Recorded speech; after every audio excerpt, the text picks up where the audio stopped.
Bonjour à tous, et voilà, ça fait 2 ans que je n'avais rien posté sur cette chaîne, mais voilà, aujourd'hui, je pense que j'ai de la matière pour vous parler de méthode et de design, justement. Vous n'êtes pas sans savoir que les IA sont venus mettre pas mal de bazar dans notre manière de travailler, dans notre workflow design. Et en tout cas, moi, j'y ai vu une énorme opportunité, celle de pouvoir prototyper. Et donc aujourd'hui, je vous propose de vous montrer ce que j'ai fait là durant 2 semaines, qui est un petit peu l'aboutissement de plusieurs semaines de travail 100% sous IA. Comme j'ai des amis qui m'ont demandé, ok, comment toi tu l'utilises, c'est quoi ton setup. En fait, comment, en tant que designer avec finalement assez peu de connaissances en code, on peut très rapidement générer un prototype. Alors, plusieurs avertissements avant de commencer. Un, je ne me prétends pas développeur. Je ne sais pas si mon code pourrait être activable. En tout cas, prêt pour une mise en prod. Deuxièmement, les IA vont beaucoup trop vite. En 2 ans, ça a été quasiment impossible de se poser pour dire, ok, là, il se passe quelque chose où ça va pas trop bouger. C'est un peu moins le cas là aujourd'hui. Vous allez voir pourquoi. Et, euh, et troisièmement, je ne sais pas si dans 6 mois cette vidéo sera encore valable, hein. Encore une fois, à cause de la vitesse, voilà. Je pense que là c'est pas mal pour un moment, mais ça risque de pas mal bouger, en tout cas dans les outils. Mais ce qui est très important dans cette vidéo, ce que je veux montrer, c'est des étapes de travail. Ce qui a bougé, c'est pas tant euh, nos méthodes en tant que designer. Ça veut dire que, en fait, ça va pas remplacer la recherche utilisateur, ça va pas remplacer les méthodes qui servent à déterminer si une fonctionnalité a de la valeur ou pas, si elle est autant désirable par les utilisateurs ou pas. En fait, ça change rien. C'est l'outil qui permet d'obtenir ces résultats qui change. Et aujourd'hui, j'aimerais vous parler du coup uniquement du prototype. Donc, ce que je vais vous montrer, en fait, c'est un peu toutes les étapes qui m'ont permis de passer de zéro à MVP. Alors, de zéro. Quand je dis zéro, c'est vraiment zéro. Alors, je vous donne un contexte. Il y a 3 semaines, j'ai passé un entretien pour une société qui a voulu arrêter le process de recrutement. Ils m'ont dit cette chose-là, Fred. C'est pas mal, méthode, UX, etc. Mais nous, on cherche quelqu'un qui aujourd'hui euh, est capable de générer, donc c'est important le mot générer, du design premium. Et c'est vrai que voilà, mon portfolio n'en présentait pas spécialement. Et là, je me suis dit, tiens, en tout cas, le l'UI est en train d'évoluer dans les produits SaaS, B2B, où en fait le B2C, en fait en tout cas les valeurs design du B2C sont en train de s'inviter dans le B2B. Et c'est vrai que c'est un glissement que j'ai pas vu venir. Et en fait, c'est ma conclusion après pas mal de discussions avec le métier. Donc voilà, j'ai voulu expérimenter. Ok, j'ai pris mes notes d'entretien et je ne connais pas grand-chose, enfin en tout cas à leur business, en tout cas je ne l'ai jamais étudié. Je vais vous présenter lequel après. Et est-ce que je suis capable en 2 semaines d'arriver à MVP? C'est-à-dire de fournir un design qui soit un peu plus premium de ce que j'avais l'habitude de faire, tout en fournissant en tout cas une expérience MVP assez globale de leurs besoins. Bon, la réponse est, je pense, oui. Alors, je sais pas, ce serait à vous de juger si mon design fait premium ou pas. Encore faudrait-il savoir ce que ça veut dire. Mais en fait, je suis pas trop là pour ça. C'est plutôt sur, ok, comment en fait, j'ai créé ma base de travail et qui me permettrait tout de suite d'aller au test surtout. Donc, il y a une partie recherche. Ça change rien, hein. Comment on part de zéro Et du coup, on va apprendre des choses, en tout cas, comprendre le métier et trouver des opportunités. Et là, il y a une IA en ce moment qui s'impose plus que tout autre, c'est Perplexity. Perplexity, c'est une IA, j'allais dire simple, mais pas du tout, enfin, pas simpliste en tout cas. Elle permet de faire des recherches assez profondes dans le web pour comparer un certain nombre d'informations et faire des rapports assez complets. Je vais vous montrer. Donc ça, j'ai fait un rapport que j'ai anonymisé exprès. J'aimerais ne pas citer la société avec qui j'ai passé l'entretien. Ça n'a pas beaucoup de valeur pour ce qu'on se dit aujourd'hui.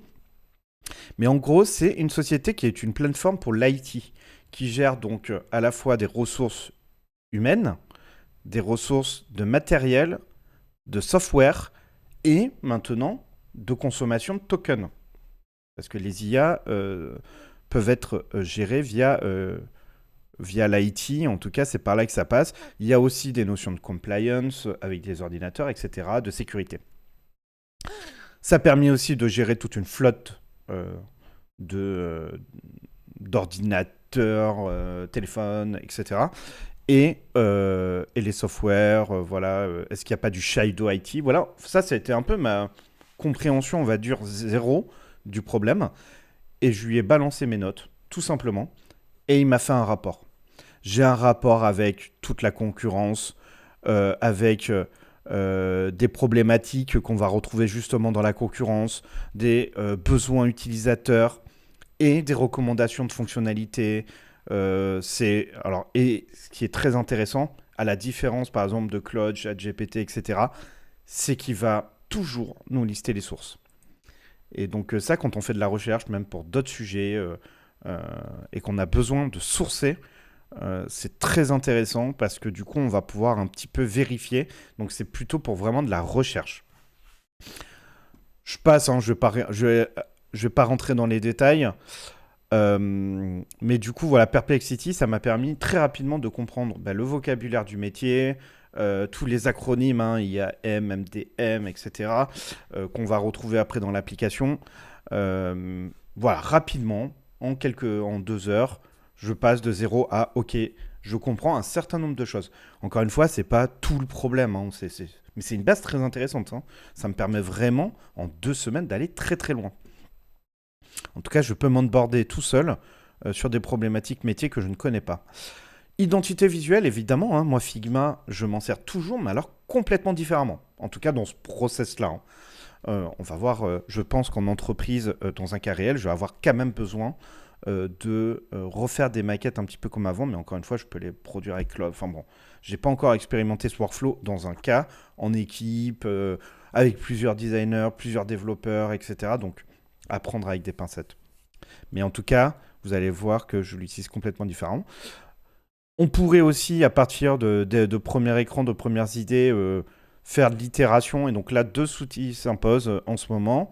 Figma Make, hein, qui est du coup directement rattaché à Figma. C'est pour ça que ça, en fait, ça peut être un générateur d'idées rapides à partir de maquettes utiliser Figma. Si, limite, j'ai envie de dire, s'il y a des PM qui passent par là ou quoi et qui n'utilisent pas trop Figma, en fait, Cloud Design, du coup, devient plus intéressant pour faire de l'idéation. J'enlève, oui, il y a d'autres solutions, Cursor, etc. Mais en fait, moi, j'aime bien avoir l'écosystème enfin, le plus restreint possible. J'aime pas avoir 30 000 logiciels différents, ça noie l'information, il n'y a pas de communication. Pourquoi Figma et Cloud deviennent intéressants? Parce que dans Figma Make, du coup, il y a la connexion logique avec Figma, qui reste un outil qui s'impose pour faire des maquettes un peu euh, complètes d'une solution. Et Cloud Design, parce qu'en fait, on peut le reconnecter à son design system et à la code base de son design system. Donc, si vous êtes dans une entreprise, vous avez un design system, vous pouvez aller le toper et du coup, tout de suite fournir à Claude du contexte design. Euh, et donc ça, c'est particulièrement intéressant. Petite parenthèse, je n'utilise encore quasiment pas ces deux outils. En fait,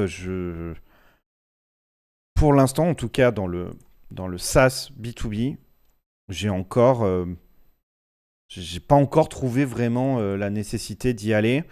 J'ai souvent une idée assez claire dans la tête. Je peux peut-être lui demander des déclinaisons. On pourrait le faire en use case. D'ailleurs, je me demande si je vais pas étendre la vidéo dans un cas précis, enfin, dans un deuxième cas. Dans un cas précis, en tout cas, de le faire avec vous. Voilà, donc ça, et du coup, bah voilà, je vais aller dans mon Figma. Tac, tu es où? Ah ben, on y était, pardon.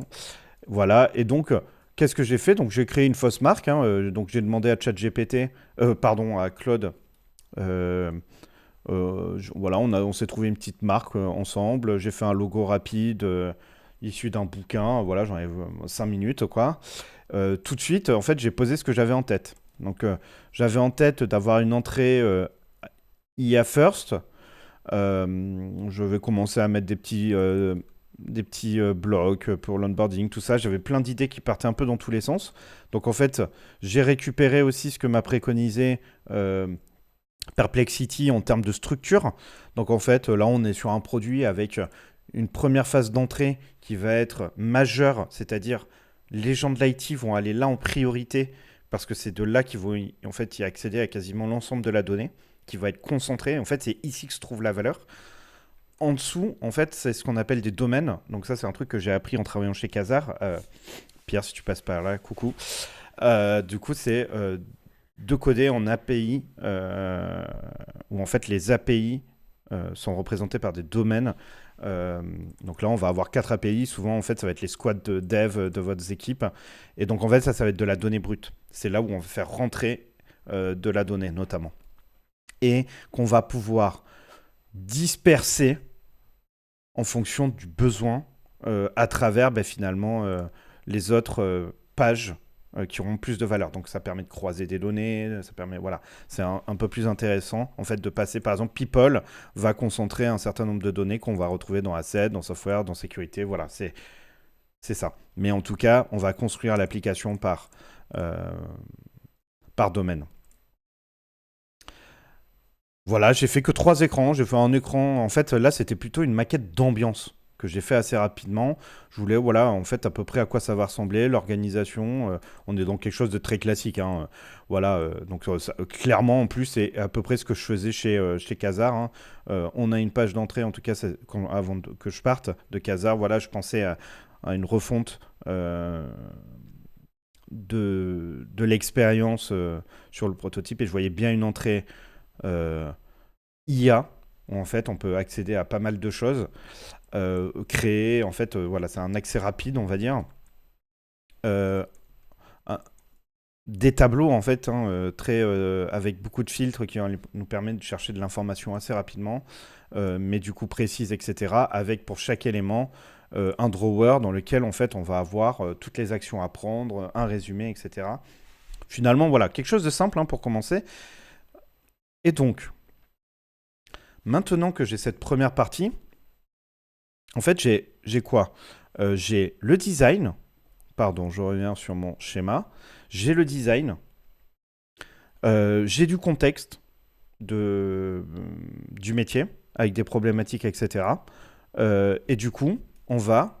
Ah oui, j'ai pas parlé de comment j'utilise Cloud Desktop. Mais voilà, je vais finir ma phrase d'abord. Et en fait, j'ai suffisamment d'éléments pour passer sur Cloud Code. Alors, Cloud Desktop, en fait, je l'utilise comme ça. Je vais avoir des projets. Tatatac, Admiralty. Voilà, je vais créer un projet avec de la mémoire que je vais venir lui donner à partir déjà de tout ce qu'on a construit. Et c'est là où, voilà, on a cherché le nom, je vais lui poser des questions, typiquement qui sont propres au projet. Par exemple, d'accord, mais moi, en fait, c'est un prototype avec pas mal de données. Déjà, je vais avoir besoin de la donnée moquée, parce que moi, j'en ai pas. Et donc, en fait, on a généré de la donnée moquée qu'ensuite on a donné à Claude Code et qui nous a permis de faire un faux back.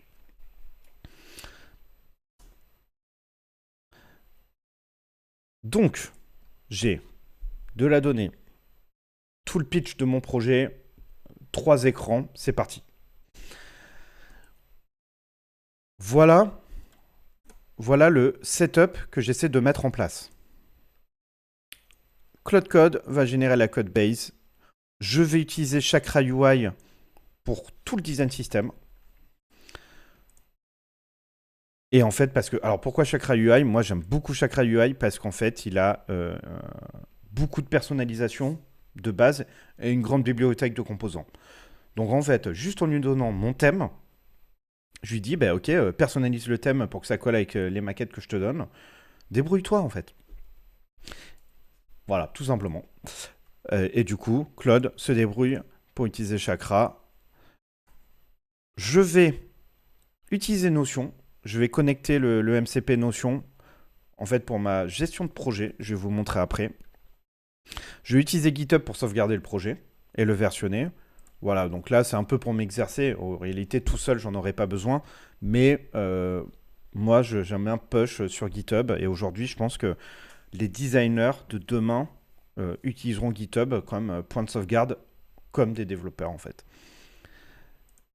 Et ensuite, il y a la connexion à mon propre FTP pour pouvoir push sur mon site web. Tac, tac, tac. Avant de vous montrer le setup de Cloud Code, je vais vous montrer du coup un peu à quoi ça ressemble. Donc voilà, donc sur mon site perso que j'ai push dans un dossier, je vais avoir en fait littéralement toute l'application qui a été développée. Donc ça, j'ai mis 2 semaines. Truc d'intéressant à faire, un point important sur lequel je voulais travailler, c'était justement comment intégrer une IA qui ait vraiment de la valeur et qui ne soit pas un chatbot dans l'application. Et donc on voit qu'un peu partout, il y a donc celui qui a trouvé le nom, Uno, tout seul. Je vais pas changer. Mais en gros, Uno, c'est mon IA qui va popper un peu partout dans l'application pour nous apporter des informations clés qui ont de la valeur pour l'utilisateur. Et donc en fait, sans même aller consulter ce genre de tableau, je vais pouvoir prendre des décisions directement sous forme de modal. Ah là, j'ai des personnes qui ont plus les machines. Hop, si je veux cut voilà, pour manager les ressources, c'est bon, c'est fait. Du coup, là, je suis bien. Et donc, là, à toutes les pages, je vais avoir voilà, de l'information qui remonte et qui est en fait automatisée par l'IA. Donc ça, c'est une expérience que je voulais mettre en avant. Il n'y a pas vraiment une IA derrière. On a simulé, mais en tout cas, l'expérience, elle est là. Moi, demain, je me présente avec ça avec des utilisateurs, ils ne vont pas savoir. Et donc, ça permet de faire du proof of concept. Encore une fois, je vous rappelle, 2 semaines. Moi, je trouve ça fabuleux. Voilà, comme je vous l'avais dit, le drawer. Voilà, par exemple, Amina Lefebvre. J'ai Uno qui pop-up en me disant attention, elle part dans 6 jours. Je vais pouvoir commencer l'offboarding. Je vais avoir voilà, tout un tas d'informations sur ce qu'elle avait. Elle avait un MacBook. J'ai la référence. Hop, je peux prendre des décisions directement à partir d'ici. C'est fabuleux. Voilà, j'arrive à. Alors là, vous le voyez pas, je vais me décaler. Hop, vous voyez ici qu'elle était admin Notion, etc. Combien à payer, de SaaS, etc. Ça nous permet de voir le Shadow IT, etc. Enfin voilà, finalement, on répond aux problématiques de nos utilisateurs. J'ai pas ouvert, mais j'ai le Notion. Je vais vous le montrer. Voilà, donc j'ai créé une base de données. Hop, j'ai créé une base de données dans Notion que j'ai connectée du coup avec mon projet Claude. Et du coup là, ensemble, on a tout ce que mon backlog trié par importance. Et donc en fait, ça c'est vraiment parce que en fait, quand j'ai commencé à faire ce projet, je me suis dit ah ouais mais en fait j'ai trop d'idées dans la tête, machin. J'aimerais bien rajouter des trucs. Lui aussi, en fait, à la fin de chaque journée, bah en fait il y avait des choses qu'on n'avait pas encore faites, il y a des choses qu'il a détectées, et donc lui aussi avait pas mal de choses en mémoire. Du coup, je lui dis, viens, voilà, c'est de là où en fait j'ai fait le Notion. Je l'ai même fait après coup. Au début, j'en avais pas besoin, et après, je me suis dit, waouh, comme vous pouvez voir, le nombre de tickets qu'on produit. En fait, ça sert à séparer aussi la mémoire, d'avoir un outil mémoire pour Claude, pas que pour moi, parce que vous avez vu, là, lui il a la parlotte dans les tickets, hein. En tout cas, c'est pas mal, ils sont bien structurés. Ça fait plaisir de voir des tickets comme ça, en tout cas, j'imagine. Et donc, voilà, lui, en tout cas, il va avoir beaucoup de contexte à chaque fois qu'il doit reprendre le projet. Ok, on en est où? Qu'est-ce qu'on fait? Sur quoi on travaille? On peut arbitrer comme ça. très intéressant. Franchement, ça c'est fou, hein, moi je trouve. Ok, on a un peu tous les éléments. Maintenant, on va passer à Claude. J'utilise Claude dans VS Code. Et je pense que c'est la meilleure façon de le faire à ce jour. Si vous faites un projet qui dure plus d'une journée, c'est-à-dire si vous pensez que vous allez mettre plus d'un jour, faites-le dans VS Code. En vrai, ça prend moins de temps, je trouve. C'est plus facile à structurer. On peut s'organiser en local et on peut le partager. Alors, je pense qu'on peut faire aussi ça avec Cloud Code ici, hein, directement depuis, voilà, depuis les projets, etc. Voilà, il y a Cloud Code, etc. Mais personnellement, voilà, vous voyez, je l'utilise même pas. Bien que, en fait, j'utilise parce que lui, voilà, il récupère les données de Claude. Oh, il faut que je me reconnecte. Mais voilà, donc dans VS Code, c'est un éditeur de code et vous avez les plugins et vous avez Cloud Code pour VS Code. Vous l'installez et c'est bon, vous avez votre fenêtre qui apparaît. Alors, il y a beaucoup de gens qui l'utilisent avec le terminal. Euh, J'en ai pas trop l'habitude. Je pense que c'est vraiment pour faire du gros dev. Et je pense qu'il faut être habitué avec le terminal. Moi, je préfère l'utiliser comme ça, directement avec la fenêtre Cloud Code intégrée dans le code. En fait, ce qui est intéressant, c'est qu'on voit aussi les fichiers qui sont créés, etc. En fait, pour moi, c'est une meilleure visibilité. Des fois même, je fais des changements à la main. Voilà.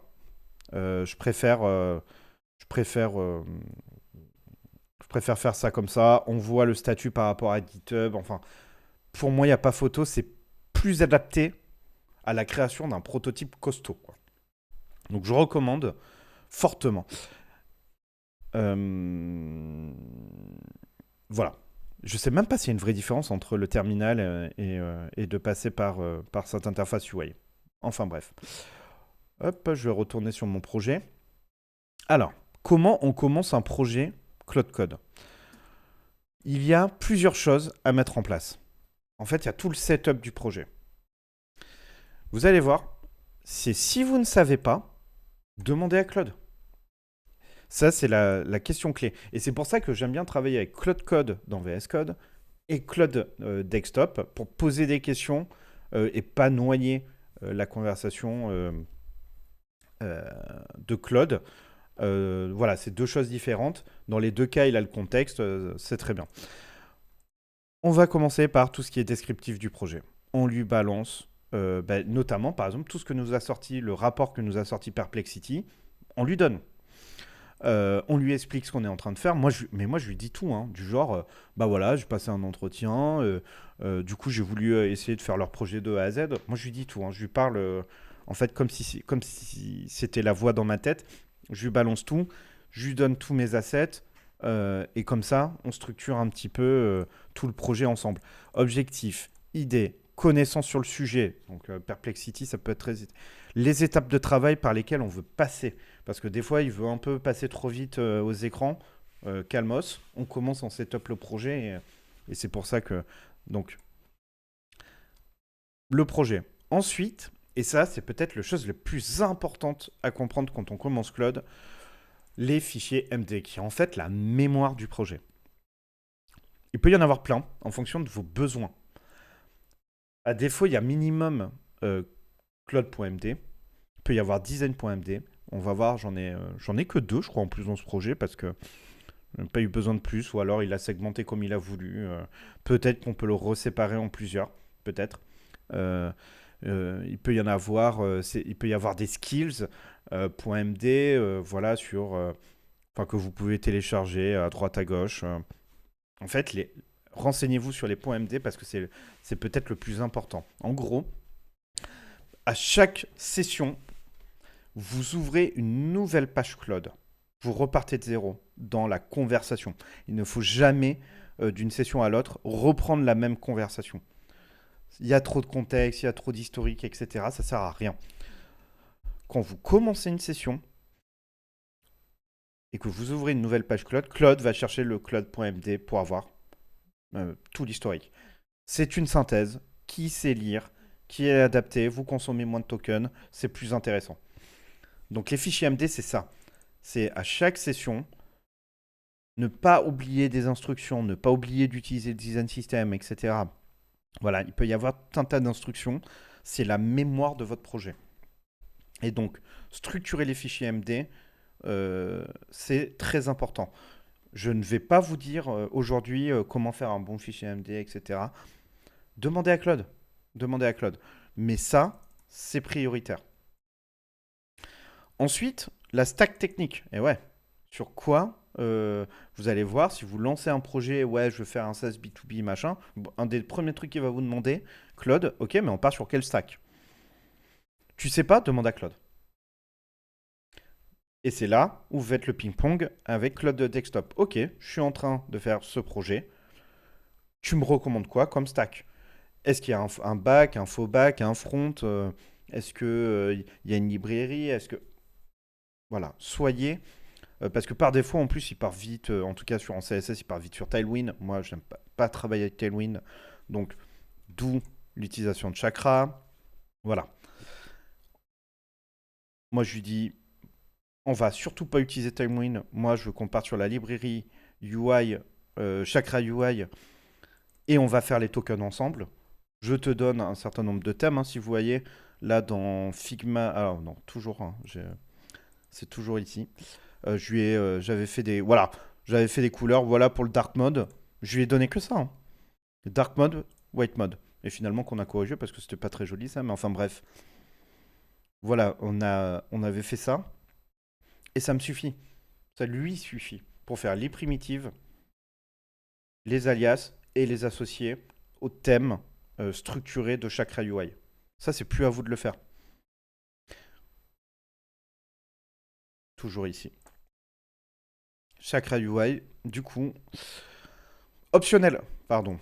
Hop, optionnel, on a GitHub. Donc GitHub, moi j'aime bien stocker, j'aime bien m'approprier cet outil.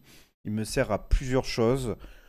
J'ai fait un projet de design token, il m'a aussi fait une documentation qu'il a importée dans GitHub. Donc la documentation est disponible sur GitHub. Euh, c'est optionnel, mais je pense qu'aujourd'hui, dès aujourd'hui, les designers d'aujourd'hui doivent commencer à utiliser GitHub. Hein. Je pense que dans 2 ans, presque aucun designer n'utilise plus GitHub. GitHub ou une solution, voilà, ou GitLab, ou je sais qu'en ce moment GitHub a des problèmes, je sais pas quoi, j'ai pas trop suivi le sujet, mais en tout cas des solutions de stockage de code et de versionning. Ça c'est très important.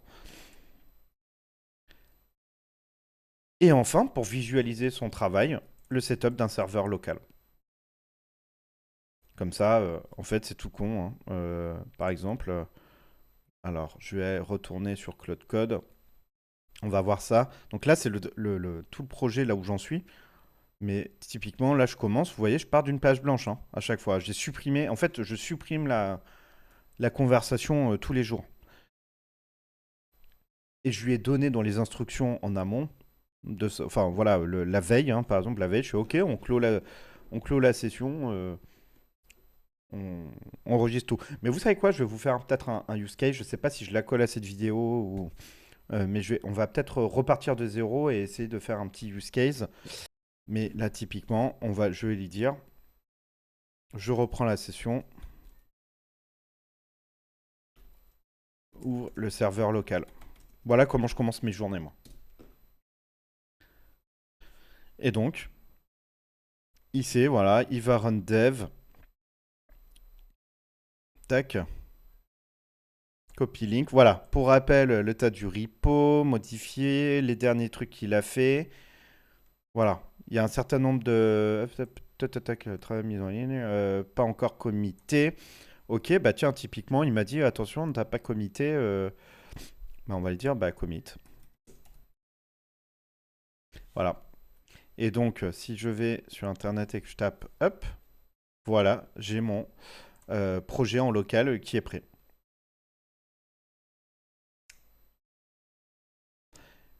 Et donc voilà, là par exemple, j'avais oublié de commit les dernières instructions parce que justement, dans ma dernière session, on avait, on avait créé tout le setup de mise en prod sur un serveur FTP. Et voilà. Si vous savez pas, vous faites yes. Ça sert à rien d'essayer de lire, je pense. Moi, je fais yes. Voilà, il n'y a pas de. Mais du coup, voilà, je pense que ça mériterait un petit use case. Je vais peut-être essayer de le refaire, de vous remontrer. Du coup, mais pas dans cette vidéo. Voilà, elle fait déjà 30 minutes, donc je pense avec les cuts, elle va être déjà assez longue. Mais en fait, voilà aujourd'hui le workflow qui m'a permis de passer de 0 à MVP. Et ça, c'est 2 semaines en travaillant en moyenne 4 heures par jour. Voilà, c'est pas rien, hein, mais je partais de 0. Ce qui a été très long, c'est de faire en sorte que le prototype soit assez cool. Par exemple, j'ai aussi travaillé un petit peu le light mode, j'avoue, il est pas oufissime, mais je voulais pas qu'il soit dégueulasse non plus. Et c'est vrai que ma première itération était pas incroyable. Je voulais bien comprendre un petit peu tous les éléments. Je repasse en dark mode, je préfère. Tous les éléments, voilà, et faire en sorte, il y avait des interactions, voilà, qui étaient pas, ça y était pas. Voilà, j'ai dû reconstruire avec lui un petit peu, voilà, comment on pouvait amener plus d'informations. Qui sinon je l'ai pas encore fait. Voilà, il y a plein de trucs que j'ai pas encore fait. On a construit ce dashboard, donc ça c'était hors brief au début, mais pour moi c'était très important, un dashboard de contrôle des dépenses. Ça, je me suis dit, ça pourrait être très intéressant pour. Voilà, en tout cas, je me suis donné des petites choses sur lesquelles avancer. Il y a un truc sur lesquels j'avais fait un search bar. Si vous allez sur mon GitHub, euh, vous verrez, il y a un projet public de search bar. Je voulais le réintégrer, voilà. Euh, Ici, on a aussi travaillé sur les pertinences des informations de Uno. Euh, voilà. Donc, c'est pour ça que c'était un peu long. Puis, mine de rien, faire un logo, une charte, etc., trouver les bonnes couleurs, même si on part sur le plus basique. Mais ce qui m'intéresserait de savoir, c'est, voilà, en fait, là, j'aimerais bien le confronter. Donc, si vous voyez cette vidéo jusqu'ici, bah, dites-moi si ça fait un peu premium. En tout cas, je vais m'arrêter là. Je pense que je vous ai un peu dégrossi le setup et en tout cas la stack que j'utilise pour faire mes protos. Je pense qu'on peut aller encore plus vite. Je pense que les choses vont encore s'accélérer. Je pense qu'on est encore au tout début de tout ça. Mais là, c'est un setup qui me permet de pas trop changer de mes environnements dans lesquels j'avais l'habitude de travailler, notamment Figma, Figma Make. Claude aujourd'hui s'impose comme le meilleur outil, il n'y a pas photo en tout cas parce que il commence à être complet et justement il se connecte facilement en fait à tout l'environnement quoi. Et c'est ça que j'aime bien, c'est que du coup pareil hein, de Claude Code, on peut aller dans Figma. Hein. Là ça veut dire qu'en fait tout ce qu'on a créé avec Chakra UI etc. On peut le renvoyer dans Figma. C'est-à-dire que on peut commencer par le prototype et quand on est satisfait du prototype, lui dire ok, bah, génère-moi les maquettes dans Figma. Et voilà. Avec les bons tokens, tout ça créé, on peut créer une librairie. Encore une fois, on n'a plus besoin de le faire à la main. À voir, moi je l'ai essayé une fois, enfin récemment, et je trouvais que ça marchait super bien. Il m'avait créé en plus le dark, enfin tous les modes, etc. Franchement, c'était du costaud. Hein. Là, ça commence à être vraiment sérieusement intéressant. N'hésitez pas à me faire un retour si ça vous intéresse. Je ferai peut-être une deuxième vidéo en début de semaine prochaine où on repart d'un use case classique et j'essaierai de le faire. C'est pas évident parce que c'est vrai que il faut faire énormément de cuts pendant que Claude réfléchit. Donc à voir. Je vais essayer de faire ça la semaine prochaine. J'essaierai de refaire ce projet en utilisant cette méthode depuis le début. Voilà. En tout cas, n'hésitez pas si vous avez des questions, vous pouvez me contacter. N'hésitez pas et j'essaierai de vous répondre. Moi, c'était Fred et je vous souhaite une bonne fin de journée.